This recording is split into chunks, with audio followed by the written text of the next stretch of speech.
Welcome back, listeners, to another episode of the BizBlend podcast, where bold ideas, curious minds, and sharp business thinking come together for some seriously real talk. I'm your host, Sana, and today, listeners, we are hitting the slopes, metaphorically speaking.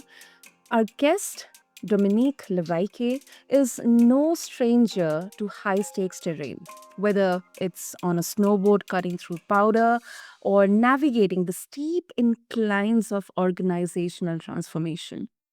He's the CEO and co founder of Next Wave, an HR visionary, and the author of the newly released book, Avoiding Avalanches and Big Mountain Adventures, which is a field guide for leaders trying to survive and thrive through business change. Well, listeners, this conversation isn't just for the executives in corner offices. It is for founders, entrepreneurs, change agents, and honestly, anyone who's ever looked at a metaphorical mountain and asked, how the hell do I climb that without triggering a disaster? So, buckle in. We are going to explore frameworks, challenge assumptions, and maybe even uncover the blind spots that could trigger the next avalanche in your business journey. So, with that, Dominique, welcome to the show. And I'm really, really excited for our conversation today. Hi, Sana. Great to be here. Look forward to the conversation. Definitely, definitely. Okay, Dominic, before we talk about your book, let's deep dive into a bit of your journey. So what actually motivated to write this book? I mean, how did you connect or draw parallel between an avalanche, the mountain, and then the business, the challenges, and stuff like that? Yeah, that's a great question. So if I go back a bit, and I think give you a quick life story, and I think all the pieces will connect. Is I was a young kid from Quebec City in Canada. I grew up playing a lot of sports. Right, I've always been in sports. I played every sports I could find, pretty much, mostly hockey. Of course, I'm Canadian. That's obvious. Yeah. And then when I realized I wouldn't play professional hockey, I did something that I thought was much smarter, which I played in a punk rock band. So I started the band and I did a lot of music and Wow. touring, and I was always into creating, writing, writing songs, sharing with the Mm. world. Right, that was me growing up. Wow. So yeah, and then of course, with my music career, we realized that we would never get famous with that. I actually found a real job. I needed to find the real jobs, which I did in 2006. I started my career in the HR field as a recruiter, and I stayed in the same company for 18 years, from Wow. 2026 to 2020, to 2006 to 2024. Yeah. Yeah. So yeah, it was such a great career in a very large, the largest multinational in the HR field in the world. I grew up Mhm. amongst the ranks. I became president of lines of business in Canada. I became one of the two group presidents in Canada, and then I was a president. They asked me to come to the U.S. after that, and then I went to the U.S. And then I worked 3.5 years almost in the U.S. as a line of business president for two of their lines of business down there. And Mm. I was always that kid, right? So that creative kid who liked to break things and build them back up and build them better and new, right? Create new ways, find new ways of doing things. So I always liked to write about it, right? So what I did is, while I was there, I wrote my first book, which was the Wave model that you can also find on Amazon. And then I always wanted to write a second book. And through the years, what I did in my work journey is I transformed companies, right? Taking over new businesses, doing a deep dive.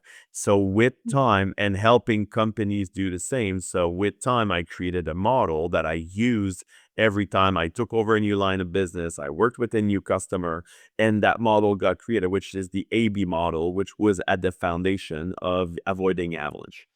So if I and bringing up the here is, after 18 years, I decided I wanted to do stuff on my own. So I decided to resign that company, took a few months off, to write and finalize the writing of that book, which I released at the end of 2024, which is already a bestseller in the US on Amazon, which I'm really proud of. And it's been really fun, right? Sharing and doing all of that. And why the mountain is, if I go back to the sports, is I also run a snowboard company. That's one of my passions. Snowboard is a passion, backcountry is a passion. So I've always liked to do this, and that was always what I wanted to do. Wow. That's, I mean, very, very interesting journey, Dominic. I mean, um, creativity, then, uh, you know, being a part of a multinational company for 18 years, that's almost 2 decades. I mean, there is a myriad of experiences and observations. I mean, that's very, very interesting journey, Dominic. I mean, I really love that. Um, so, talking about your book, um, in your book, you mentioned, I mean, you kind of compared business transformations to big mountain adventures, which I absolutely can connect with. So, what makes this analogy more than just a catchy metaphor? Oh, that's a great question. And by the way, I love to explain this because every time I say it, I keep it. I like to keep things relatively simple. If you read the book, you'll see the Yeah. concepts are really simple. But Okay. the way I always thought about this is, if you read all the books and if you read all the stories and you listen to all the stories of backcountry stories and big mountain climbers, it needs a lot of preparation to do this. And all the people, and there's so many stories of people who actually died through that Mhm. through that process. Yep. Some of them were prepared and some of them weren't prepared enough. But I always say this: if you leave for a big mountain backcountry adventure without the right equipment, the right team, the right preparation, the right mindset, the right health, everything needs to be right before you leave for a big mountain adventure. Otherwise, you might very well die.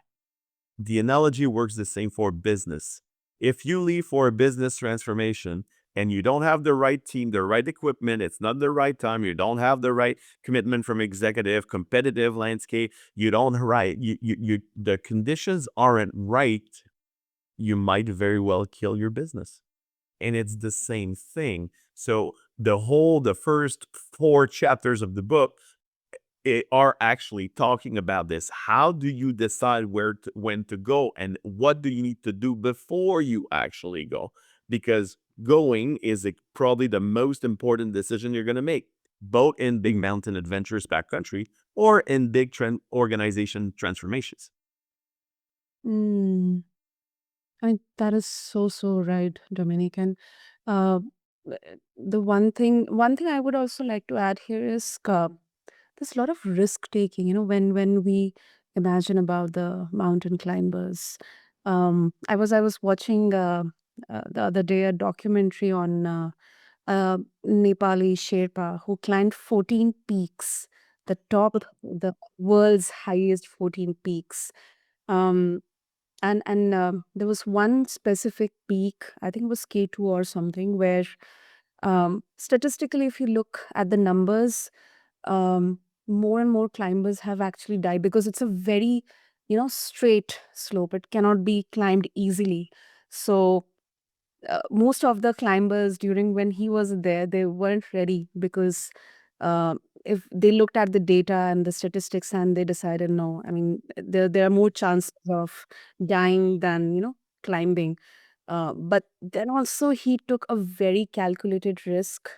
It was more about the grit and his mindset. The one word that he specified, that what made him to take the risk is mindset, and of course there was a lot of preparation. So there are so many parallels which can be drawn, and I love that, how you connected with this metaphor, this picture. Yeah. And I think you said it best, right? So there's every time you leave for either a big adventure in the mountain or for a big transformation, it's Mhm. all about assessing the risk, Mm. understanding the environment, making Mm. sure you're well prepared, and there's it's never 100%, right? If you wait to be 100% ready, like there's always a certain level of risk that you have to take. Sometimes the risk is worth it, sometimes the risk isn't, and then that's a decision you need to make. And that's what I talk about when in the model, when I speak about know before you go, right? These are the things you need to be really, really sure you know, and you have assessed that level of risk before you actually decide to embark in a journey of big mountain climbing or just a business transformation. Absolutely, absolutely. And um, now,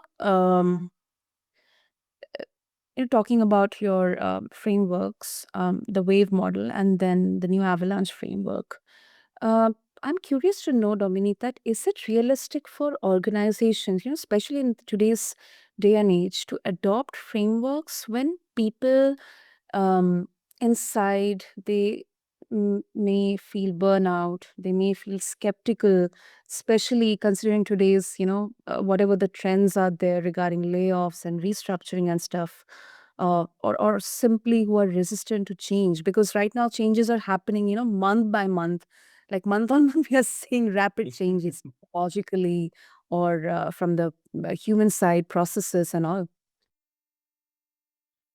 Yeah, I think the answer is yes. Yeah, so most definitely it is realistic. But what you have to do, and that's one of the things I find about big consulting companies, like they are, some of them are exceptional. They have built models, but Mm. they can be overwhelming, right? The models are complex, 50 pages reports with complex implementation, and then they implement the process with you for many years, and it's very intense and very it's often very costly as well, but it's also the models are very complex. One of the things I always try to do is keep the models very simple, right? So there has to be a certain level of simplicity so a kid can understand what you're doing. I always say the same thing. If a 5-year-old kid cannot understand what you're trying to say, it's probably not clear enough. So that's why I try to keep things very clear, very simple. And I've done this multiple times, and I'm doing this with my new company now. We just transformed a small staffing healthcare business into a professional HR services and recruitment firm in Canada. We're scaling extremely fast, and I'm using, of course, my own model to do this, and I'm using all the steps of that model with Next Wave as we're building that beautiful project. But if you think about, you're right. That's why the landscape is changing. The world is changing fast. Everything is changing in front of us. That's forcing companies to change because the biggest risk often is not to change. If you don't do anything, then competitors are going to eat your pie.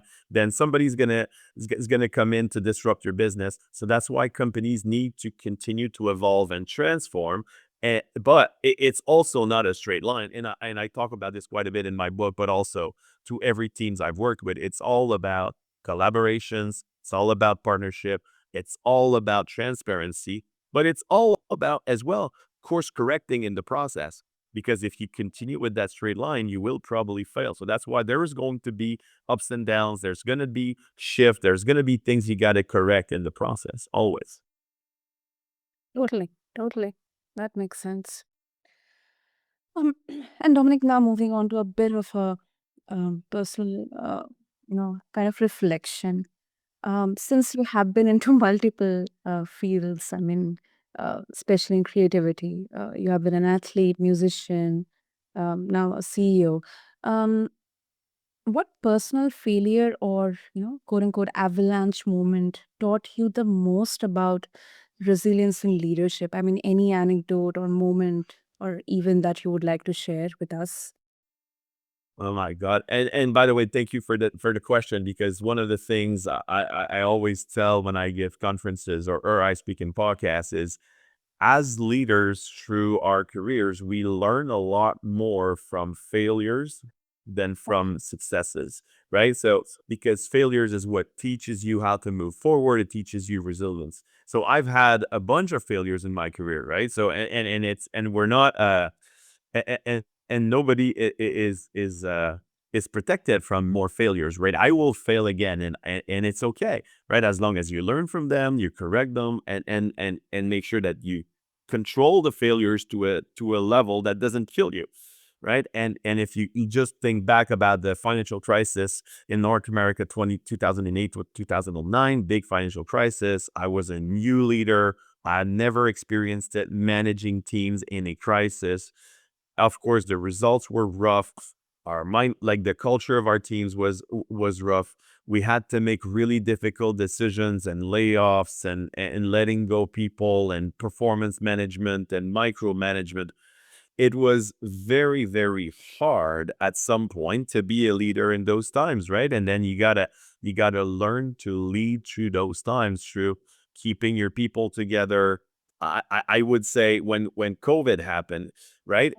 Like that was another huge crisis that we also had to make decisions. But in that time, I personally made way better decisions and managed that crisis a million times better than I had managed the previous crisis for my teams, right? So through these downturns, we learned. And then, of course, COVID was a really difficult moment for humanity. It was a really, really difficult moment for businesses. But if we looked at the way we led our teams and were creative, that we learned that from the previous two crises that we had to manage, right? Yeah, and in personal life, I remember so many moments from my hockey days where you don't make the team you hope to make. You get cut from the team. You don't. Your coach chooses. I was a goalie, and then your coach decides to put in the net the other guy because he thinks he's better, and then your team ends up losing. And there's a lot of failure and frustration and learning how to play with teams, how to depend on others. Of course, in the music business, same thing, right? At some point, we were really popular in Quebec in the grand scheme of things, but ultimately, we were still very small, right? We were a small band, and we realized that we were not good enough to make our lives with that. So that's what happened, right? So it's unfortunate, but it's part of life. That is true. That is true. I mean, I would be so thankful and lucky that, I would love to have so many experiences, especially in terms of being a part of team, um, being creatively involved in so many things and trying to, be a team player. I mean, so many lessons, so many insights to extract. So that's really, really such an interesting, as I mentioned in the beginning, journey. Um, and Dominic, one aspect that I would like to bring in here, especially when we talk about, startups, fast growth startups, or rapidly scaling organizations that um, sometimes reacting quickly, it's often glorified that you have to quickly react to some kind of negative marketing or some sudden change, policy change or something like that. And your book emphasizes prevention over reaction. So what do you think, isn't some of that risk taking necessary, or everything can be prevented with the right mechanisms and processes? I wouldn't say everything can be prevented, but a right process will actually help you limit the risk, right? They limit those changes, right? So where nobody is protected from making a bad decision or trying something that doesn't work, right? The mindset of failing fast through that process. But one of the things that's really important in prevention is making sure you ask enough questions. And I cannot reinforce this enough, but the business world is about and it is about the fact that knowledge is power, right? The more you know, the better decisions you make. So I often speak about the old Toyota model with the five W's, right? The why, right? So if you understand that, Hmm. through those questionings and through those moments of learning, this is where you're really going to understand your environment and make the best decisions. So it's about, and if you go in the book, going back to this on chapter 5, we call this the Everest of chapter, but it's all about the A of the A to B model, which is who you are today, and the assessing the right, all the aspects of your actual reality. And that's really, really critical, is making sure that to prevent as much risk as possible or as many bad decisions as possible, it's about getting the most level or the most accurate level of information so you can make those decisions accurately with the least amount of risk. Wow. I really love the name of the chapter. Yeah. Great. And before we wrap up, Dominic, so this one is a bit of a tricky one. In your view, who's ultimately responsible for the, of course, metaphorical avalanche in failed business transformations? Is it the leader who sets the vision, or the people, or the culture that resists it? Yeah, so it depends the way you look at it, right? So I would divide the questions in pieces. Ultimately, a transformation is the responsibility of the CEO. Always, right? The CEO has to own it. They're responsible to protect the business and for the sustainability of the business. But the only way a transformation will work is if your culture is right, right? It's all about the people. Yes, you can be a SaaS company, but there's always people underneath everything you do. That's at the essence. So vision, culture, people are critical for any business innovation, transformation, or business sustainability. And I think that will remain ultimately. So yes, the CEO has to make the calls and the decisions, and his head is on the or her head is on the chopping block. But one of the things that's important is none of that will happen if you don't have the right culture, the right people, and the right environment and vision. Of course, you need any model, right? There's many diff transformation model. Of course, I believe my model is the best, but if you doesn't matter the model you use, if your culture isn't right and your people aren't right, you're not going to make it. So it has to start with the people. Totally, totally, no doubt. I mean, there's no nuance in here. Yeah. Awesome, awesome. So, Dominic, if our listeners they would like to connect with you and also get access to the frameworks and your latest book as well, what would be the best way? Yeah, it's super easy. Dominic Levesque. If you find my books on Amazon, in the US and Canada, on all the platforms around the world, so you can get access to my book. So please give me a little help here. We're doing really well with the book so far, but it's great. Any push can help. If anybody wants to connect with me personally, wants to reach out, my LinkedIn page, Dominic Levesque, at Solution Next Wave Solutions, super easy to find. Connect with me, send me a message. I'll reply back. Just say, refer to the podcast, and I'd be very happy to speak to your listeners, to our viewers. And then of course, all the social media platforms. So you connect with me on Instagram, Dom Levesque, same thing on Facebook. So I'd be happy to connect. Awesome. I'll make sure to have all the links in the show notes, Dominic. And thank you. Thank you for this powerful but grounded conversation. Um, what I love about your work is, and this book as well, that it kind of doesn't pretend business is a blue sky hike. It's definitely risky, steep, unpredictable, like all the mountains and the peaks, but it's beautiful. It is beautiful. So thank you so much. Yeah, and if I can end with this, business is fun, right? So all of this, despite the challenges, despite the risk, I always say this: it has to be fun. What you do has to be engaging, has to be fun, because that's how we make it meaningful. So let's Yeah. keep businesses fun. Let's keep businesses running, and let's have fun doing it. Lovely, lovely. So, to all the listeners out there, go and check out Dominique's book, Avoiding Avalanches and Big Mountain Adventures. It's more than just a business book, it's a wake up call for leaders who want to scale smart, lead boldly, and avoid disasters they could have prevented. Check the show notes along with this episode on your favorite podcast platform for the links and connect with Dominique. because the future of business isn't just about surviving the terrain, it's about learning to read it. Until next time, keep blending the bold with the wise. This is Sana signing off from BizBlend. Thank you.